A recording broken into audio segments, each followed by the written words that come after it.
উদ্ভ্রান্ত সেই আদিম যুগে স্রষ্টা যখন নিজের প্রতি অসন্তোষে নতুন সৃষ্টিকে বারবার করছিলেন বিধ্বস্ত, তার সেই অধৈর্যে ঘন ঘন মাথা নাড়ার দিনে রুদ্র সমুদ্রের বাহু প্রাচী ধরিত্রীর বুকের থেকে ছিনিয়ে নিয়ে গেল তোমাকে আফ্রিকা।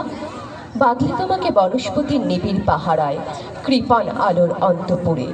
সেখানে নিভৃত অবকাশে তুমি সংগ্রহ করছিলে দুর্গমের রহস্য, চিনছিলে জল স্থল আকাশের দুর্বোধ সংকেত।